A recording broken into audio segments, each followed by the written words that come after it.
Uma entrevista reveladora. Relatos da última testemunha viva do grupo que acompanhava o trabalho de cura do maior paranormal do século, Zé Arigó. Perseguido pelo embusteiro clero da época, chega até nós uma realidade obscura do que foi a vida e obra desse grande homem. Fenômenos paranormais inexplicáveis, curas improváveis que beneficiaram milhões de pessoas. A advogada doutora Leida Lúcia de Oliveira acompanhou como poucos os bastidores e cirurgias do Dr. Fritz e resgata em livro, com amor e provas, a história e os milagres deste matuto de Congonhas, que mostrou ao mundo a supremacia do sobrenatural. Olá pessoal, o programa Caça Fantasma, completando uma entrevista que já foi feita com o filho do Zé Arigó, mas com Leida Lúcia de Oliveira, a doutora, a menina que acompanhou o Zé Arigó, que participou de todo aquele contexto espiritual, nos recebendo na sua casa, muito obrigada. E é um prazer imenso mostrar para vocês, o filho falou, o filho contou, mas nós temos a doutora Leida, que participou diretamente nessa área. E ela vai nos falar, vai nos mostrar os objetos que ele tinha da cirurgia, vai contar suas experiências, desde quando que você era filha do moço, do senhor que acompanhava. Isso. O meu pai chamava-se José Nilo de Oliveira e ele o ajudou desde o primeiro dia. Desde o primeiro dia. Meu pai já era espírita.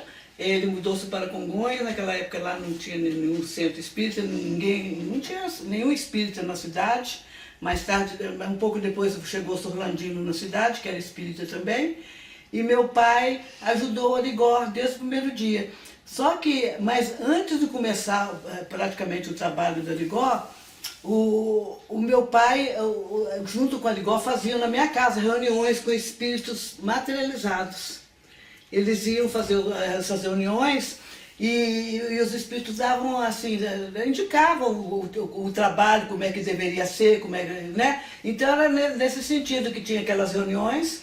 E então desde criança eu assistia na minha casa aqueles espíritos, aquela quantidade de espíritos lá, não sabia o que era aquele fenômeno, mas eu via assim, sem entender. Então meu pai ficava o tempo inteiro ajudando o Dr. Fritz, e eu ficava na repartição do meu pai, fazendo as lições da escola, e todos os dias eu chegava em casa, almoçava e ia levar marmita para o meu pai na casa do Arigó. Eu levava todos os dias uma marmita para ele, e eu chegava lá e eu ficava encantada com aquele trabalho, né? Aquelas curas maravilhosas.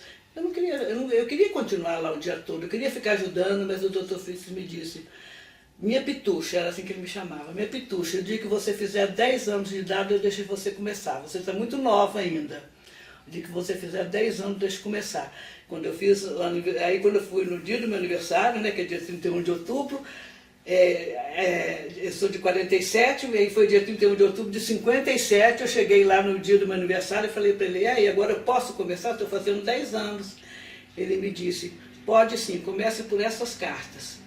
E aí me deu umas sacolas bem grandes de cartas, ele recebia centenas de cartas diariamente, do mundo inteiro.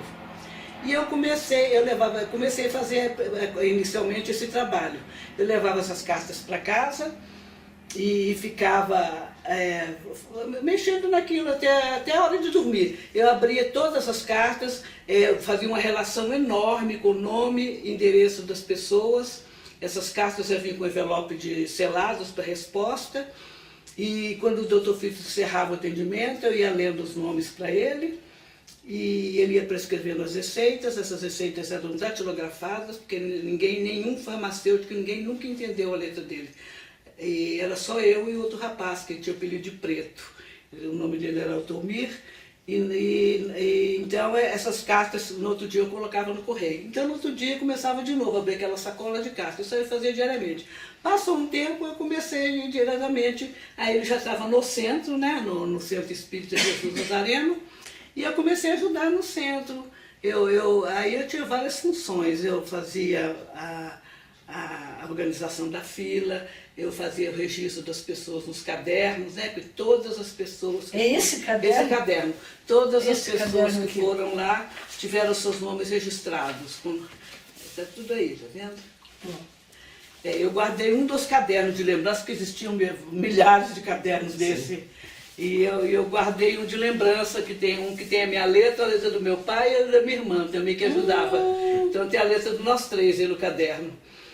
E eu guardo isso tudo com muito carinho, né? Porque foi uma coisa muito importante na nossa vida. Foi um trabalho muito importante na nossa vida. Foi único, né? Foi único. Zé Rigó foi único, não Foi existe único. outro Zé Rigó. Mas a cirurgia que mais chamou a atenção da cidade e da redondeza foi a seguinte. Tinha uma senhora lá em Congonhas, ela era já idosa. E ela estava com câncer no útero. E aí, os parentes estavam todos na casa fazendo as orações, porque já estavam nos momentos finais dela, né? E o padre mal acabara de sair, que o padre tinha ido lá para aplicar a extrema-unção, né? Sim, que é sim. um ritual da Igreja Católica. Mal o padre acabara de sair, o Origó chegou na casa. E começou a orar junto com os parentes. A mulher estava na cama, as velas estavam acesas na cabeceira da cama, uma de cada lado, e os parentes orando, esperando a hora do desencarne dela. Aí o Origó, orando junto com os parentes, ele sentiu aquela força estranha que ele já conhecia. Ele já sentia aquela força estranha, né? Ele foi até a cozinha, pegou uma faca que estava sob a pia, voltou no quarto, puxou o lençol que cobria a mulher, abriu as pernas dela, enfiou aquela faca na sua vagina, fez uma abertura bem grande e enfiou a mão naquela abertura e no movimento de torção ele tirou o tumor no útero dela, do tamanho de uma laranja, que era um câncer, né? Do tamanho de uma laranja. Os parentes ficaram apavorados, uns saíram correndo, né? Porque sem anestesia, sem preparação, sem nada. Uns parentes foram buscar o médico chegou, examinou a mulher estava bem, disse que não tinha sentido nenhuma dor. Ele pegou o tumor e guardou consigo, né, para examinar. E ele disse que aquela foi a história mais estranha que ele tinha encontrado na sua carreira médica. E, então essa cirurgia, de repente todo mundo na cidade tomou conhecimento. Na cidade de Congonhas é uma redondeza. E aí as pessoas começaram a fazer fila na casa dele, né? Começaram a fazer fila, implorando que ele as curasse, mas ao mesmo tempo os padres suplicavam para ele não ceder, né? Porque ele era muito católico, né? Ele era católico praticante, ele não sabia o que era aquilo, o que era mediunidade, ele não sabia de nada daquilo. E ele sofreu muito, foi um sofrimento muito grande pelo aceitar aquilo, porque era uma luta interna, né, com ele mesmo, não foi fácil, ele não sabia o que era que estava acontecendo com ele. E aí não teve jeito, ele foi falar com o padre, né, para ver, ele queria ficar livre daquilo, ele procurou um padre, que era o padre Penido, que na época ele era lá, vigário lá em Congonhas, e o padre Penido marcou um exame com um psiquiatra para ele, né, porque achou que ele não estava bem.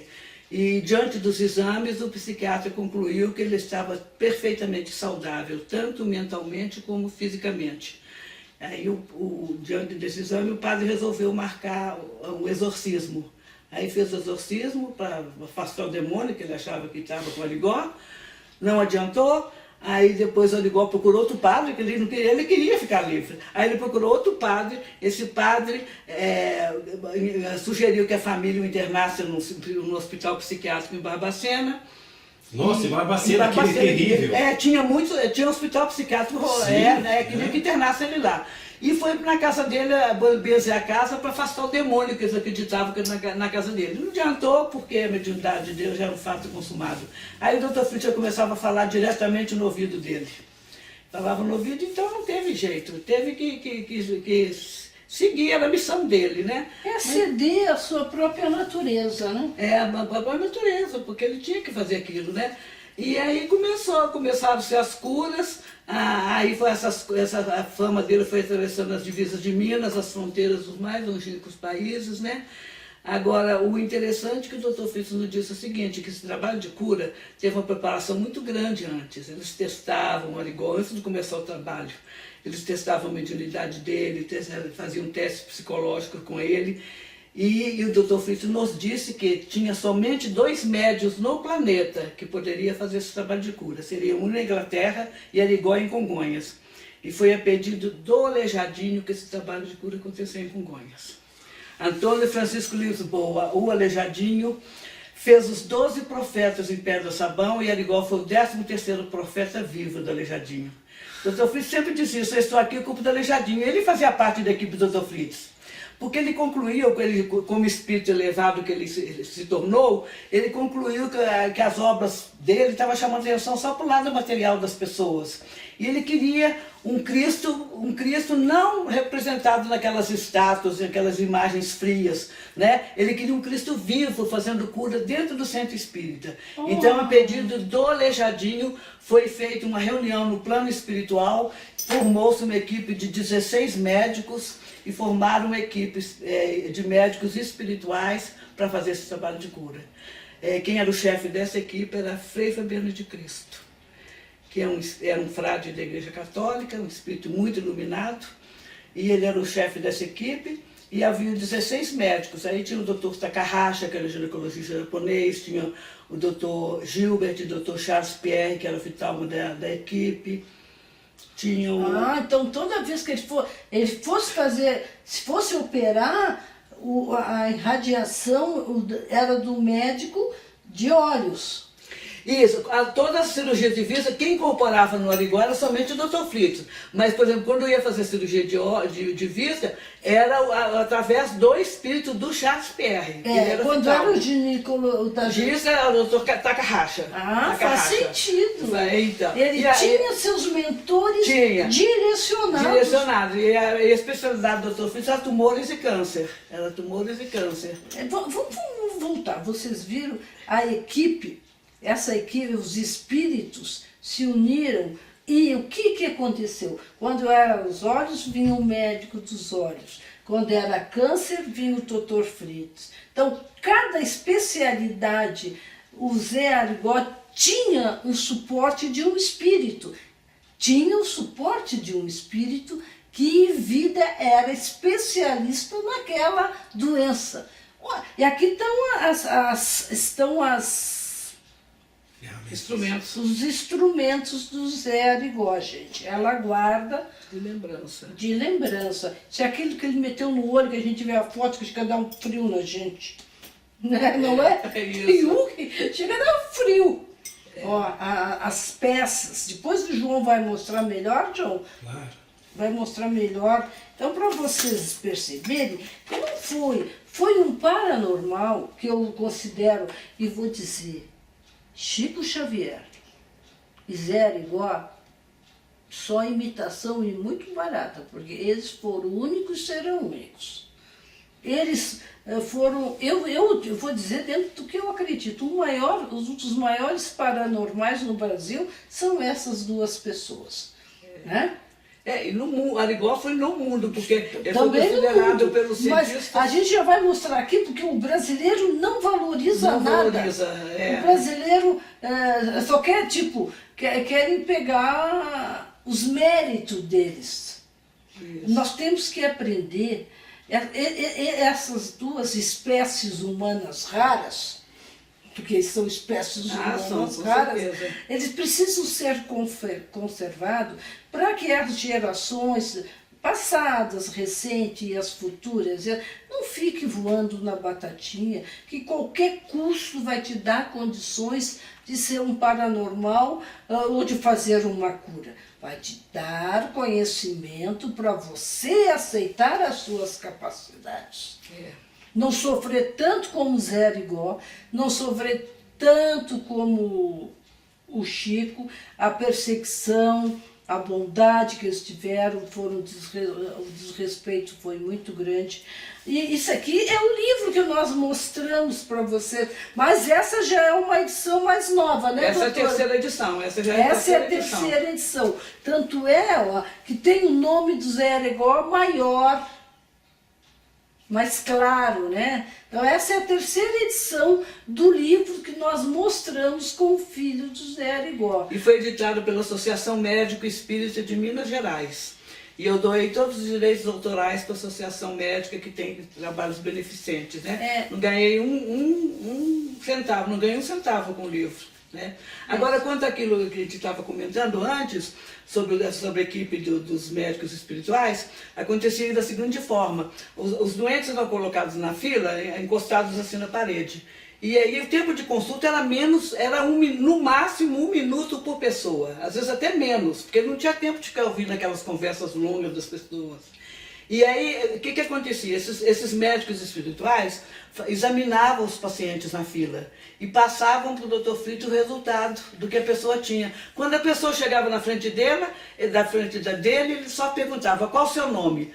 Quando a pessoa ia começar a dizer a doença, ele falava: não preciso dizer nada que eu já sei tudo. Sim, porque tinha... Eu sei tudo. E olha, por incrível que pareça, ele atendeu, foi feito mais ou menos um cálculo que ele teria atendido mais ou menos 12 milhões de pessoas do mundo inteiro, em 21 anos de trabalho. Ele atendia, tinha dia que tinha 2.000 pessoas, 1.000 pessoas, 1.500 pessoas, foi uma loucura aquilo lá. Do mundo inteiro, era gente falando alemão, inglês, francês, assim, jornalistas. E nunca ninguém desencarnou depois de ter tomado um remédio do Dr. Fritz. Não teve um choque alérgico, não teve nada. Porque aí nem poderia, né? Porque ele já era tão perseguido. Eu vou contar uma história interessante para vocês. Ele era muito perseguido pelos padres, pela Associação Médica de Minas Gerais. Imagina se alguém toma um remédio dele ou é operado e desencarna em seguida. Eu ia falar aquele que matou, né? Sim, não tem nada. Um dia aconteceu uma história interessante, porque eu ajudava, eu ia para o colégio de manhã e às vezes não dava nem tempo nem em casa, eu já trocava a roupa lá, deixava a roupa lá, tirava o uniforme do colégio e já ia ajudar a organizar a fila depois do almoço, que ele atendia até meio-dia, e parava um pouco para descansar, né? Tinha horário do almoço. E eu estava lá no centro com meu pai, só estava eu e meu pai lá para organizar a fila. E eram vários bancos rústicos assim no salão, mas na verdade era uma cozinha que foi improvisada, né? No começo tinha até um fogão de lenha, depois tiraram o fogão para ficar mais espaçoso. Então eu tinha vários bancos assim, e as pessoas ficavam ali em filas, né? E de repente caiu um homem no chão, um senhor de idade. Meu pai correu, né, para socorrer o homem e friccionou seu coração e fez massagem e o homem não voltava, e o homem lá no chão não voltava. E nós ficamos apertados, né, imagina, enquanto ele curava já era tão perseguido, imagina se sai um homem morto de dentro do centro. E aí eu corri lá fora para ver se o senhor Arigó não tinha saído, não tinha ido embora ainda. Porque às vezes ele ficava ali na frente, alguém parava ele, quer dizer, ele saía lá de fora e começava todo mundo a parar na rua, queria conversar com ele. Falei, quem sabe ele está lá fora ainda, eu corri lá na rua. Mas ele não estava mais, já tinha ido embora. E o único lugar que ele conseguia descansar um pouco era no sítio, né? Porque as pessoas não davam sossego para ele. E aí, como eu vi que ele não conseguia achar, eu falei, tem que chamar um médico para socorrer o homem lá dentro, né? Do centro. E aí tinha um médico que morava perto do centro, o Dr. Venceslau, eu corri lá e falei, doutor, vem aqui, vão comigo lá no centro, porque tem um homem caído lá, eu não sei o que ele está passando mal, não sei o que ele tem, está caído lá no chão, desmaiado. E o médico foi comigo até o centro, aí ele examinou o homem, examinou e falou assim, olha, ele não tem mais pulso e ele já morreu, ele está morto. E em seguida prescreveu o atestado de óbito. Agora vocês imaginam o aperto que nós passamos, imaginem se esse homem saísse morto de dentro do centro, o que iria suceder ao Arigó. Mas o Dr. Fritz falava no ouvido dele o tempo todo, né? E o Dr. Fritz já tinha avisado para ele correndo para o centro, porque ele estava lá no sítio, mas avisou no ouvido dele. E ele chegou no centro correndo, ele era forte, né? O Dr. Fritz manifestou imediatamente, e ele era forte, né? E ele sentou o homem no banco e o Dr. Fritz disse assim para ele, quero que você vá morrer na sua casa, não aqui dentro do centro. O homem levantou, saiu andando, falando um idioma que ninguém conhecia e saiu andando do centro e foi morrer lá fora, 10 minutos depois. Agora vocês vejam a proteção espiritual que tinha o trabalho do Arigó. Porque nós sabemos, nós espíritos sabemos que depois que é cortado o cordão prateado que liga o corpo e o espírito, não tem mais volta. Mas o trabalho dele tinha uma proteção tão grande que os espíritos não permitiram que esse cordão de prata fosse cortado dentro do centro. Isso aí os médicos ficavam enlouquecidos com todos esses fenômenos, né? Não tem isso, maravilha aí. Mas tem muita história. Você vai ler esse livro, você vai ver a quantidade de história que e tem não aí. deixem de ler. Ele está vendendo muito esse livro, porque está ajudando muita gente. Está ajudando, e por incrível que pareça, quando eu escrevi esse livro, eu quis somente fazer um resgate histórico do Arigó, até porque para as novas gerações saberem da história dele. E eu quis fazer, e também quis fazer justiça a ele pelo fato de ter sido ditas muitas inverdades. Só que eu não imaginei. Aqui é você. Aqui sou eu com o Arigó, na casa dele. Aqui sou eu. Que essa senhora que levou esse filho em Congonhas, ela morava em Babacena e o marido trabalhava viajando. E o menino estava com câncer na cabeça, de 5 anos, a criança. E o médico chamou a mãe no hospital, ele estava no TI, chamou a mãe e falou assim, olha, você pode já ligar para o seu marido, comunicar com o marido, porque seu filho não vai passar da noite de hoje. E a mulher ficou desesperada. E ela não queria nem esperar o marido chegar, que ele ia demorar. Ela pediu o vizinho que a levasse em Congonhas com o filho. O vizinho foi e levou. E essa mulher chegou lá justo na hora que ela igual já tinha saído de lá, do centro. E ela chegou, e o centro estava fechado, eu tinha fechado porque eu estava lá ajudando, fazendo as coisas lá, mas como eu não tinha tido tempo de ir em casa almoçar, eu fui no restaurante lá perto, chamava Riviera, fui fazer um lanche lá. E essa mulher perguntou, tinha várias pessoas assim sentadas tinha uma varandinha assim, era uma casa antiga, tinha uma varandinha e ficavam uns rapazes sentados lá. Inclusive o cantor Vando, o nome dele é Vanderlei. Ele ficava sentado lá o dia inteiro, porque só tocava final de semana lá no conjunto, né, lá nos clubes. E aí a mulher chegou e perguntou para o Vando, eu queria falar com o Arigó, já está fechado aqui, como é que eu faço? E aí o Vando falou para ela, ele já foi embora, mas tem uma moça que ajuda aqui, que está lá no restaurante ali. E a mulher chegou no restaurante desesperada com a criança no colo. E gritou, quem é Leida? Quem é Leida? E eu larguei o que eu estava comendo e cheguei na porta do restaurante, a mulher literalmente jogou a criança no meu colo. Jogou, assim. Falou assim, eu não dou conta do meu filho morrer nos meus braços. E a criança estava com os lábios roxos, estava meio... Estava totalmente... já não tinha reação nenhuma mais. E eu fiquei assustada com aquilo, joguei de volta a criança nos braços dela e falei, espera que eu vou atrás do Arigó. E saí correndo pela rua fora. E passei, tinha um rapaz lá perto do centro, eu falei, você viu o Arigó? Ele falou assim, não, ele está saindo lá na frente, olha lá, perto da esquina. Tinha um jipe, ele está saindo. E eu corri atrás na direção ao jipe e fazendo sinal para que ele me visse pelo retrovisor e parasse, né? Fui fazendo sinal. E não sei se ele me viu pelo retrovisor ou se foi o doutor Físico que mandou ele parar, não sei, isso aí eu já não sei. Eu sei que ele parou o jipe no meio da rua com o carro ligado, largou lá e veio comigo ao encontro da mulher. Aí nós nos encontramos bem na frente do centro assim, a mulher botou a criança nos braços do Arigó, ajoelhou e falou assim para ele, em nome de Jesus, cura meu filho, e ajoelhou no paralelepípedo. Arigó pegou aquela criança nos braços, pediu ajuda a Deus, né? A ajuda da criança, não tinha reação nenhuma mais, ela não falava mais, ela não enxergava, estava cega por causa do câncer no cérebro. 5 aninhos, era um menininho. Eu igual fazendo oração com aquelas crianças, no meio da rua, com a criança no colo, nos braços dele, e de repente a criança fala, mamãe, mamãe, estou te vendo, mamãe, estou te vendo, mamãe. Aí ele igual põe a criança no chão, a criança só andando. Nossa! E a criança que não ia passar daquela noite, né? Era assim, era fantástico, vocês não têm ideia. As pessoas encostavam nele, ele falava, o paralítico na cadeira de roda, ele dizia, levanta dessa cadeira e ande. E as pessoas saíam andando. O professor Herculano Pires, que foi um grande espírita, né, bem conhecido no movimento espírita, ele também foi operado através desse processo, que ele denominou de cirurgia simpatética. era da seguinte forma: o Arigó ele chegava perto do doente e era transportado, a doença da pessoa era transportada para o corpo dele. E ele expelia aquilo pela boca, ele punha os jornais, as folhas de jornal no chão, e ele expelia, que ele vomitava pedaços de carne apodrecida, sangue, ele vomitava aquilo. E os médicos nunca entenderam, porque eles examinavam aqueles resíduos infectados e ficavam impressionados, porque o Arigó era uma pessoa saudável, e as pessoas saíam curadas, né? Então eram diversos tipos de curas. Outra coisa também que as pessoas não sabiam, foi o único médium do planeta que fez, foi através dele, né? Como é que não era ele que fazia, eram os espíritos. E o Dr. Fritz nos dizia que quem fazia isso eram os seres de outros planetas. Foi o único médium do mundo que fez materialização de órgãos. Fazia-se materialização de órgãos. No livro eu tenho a história, eu tenho... Como que é a materialização de órgãos? Explica.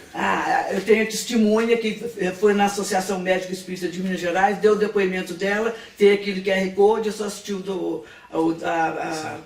a fala dela, ela era uma esposa do doutor, de um magistrado do Supremo Tribunal, e ela deu esse depoimento, uma pessoa idônea, séria, e ela deu esse depoimento que ela também assistiu. Era acontecido da seguinte forma: os espíritos materializavam os órgãos e colocavam na bandeja em cima da mesa. Eram colocados na bandeja. O Dr. Fritz aí, chegava uma mulher na frente dele que não tinha condição mais de ter filhos, porque já tinham tirado o útero, ovário, já tinham tirado tudo com câncer. Então era impossível de ter filhos, né? Não tinha mais os órgãos reprodutores. E o Dr. Fritz abriu o abdômen da mulher, implantava os órgãos materializados e dizia para elas: daqui 9 meses você vai voltar com sua filha ou com seu filho nos braços. E voltava. Eles acertavam até o sexo. Eu tenho um caso que eu conto aqui no livro da mulher de um médico, o médico assistindo isso aí, fazendo isso na mulher dele, de 29 anos. Então, mas vamos deixar para que vocês leiam essas histórias vivenciadas, não é nem contadas, vivenciadas. Que é lindo, né? É lindo esse seu universo com esse homem, né?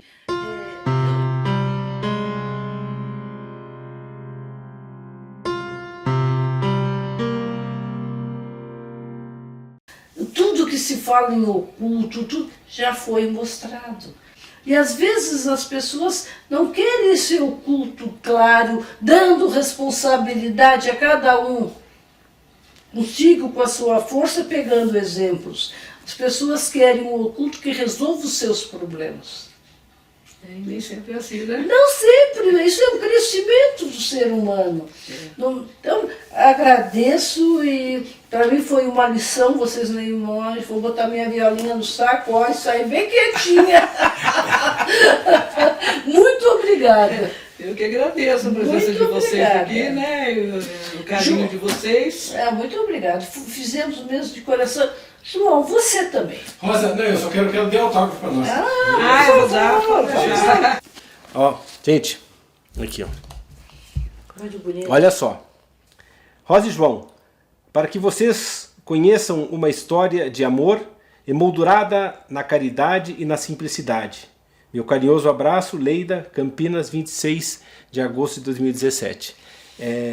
Recomendamos para vocês. Você sabe como a gente é muito criterioso nisso, a gente sabe que existem vários conhecimentos, né? Mas esse é um que é importante vocês conhecer. Muito obrigado, Leida. Obrigada, esse é nosso. Esse é nosso. Vou guardar aqui para não esquecer.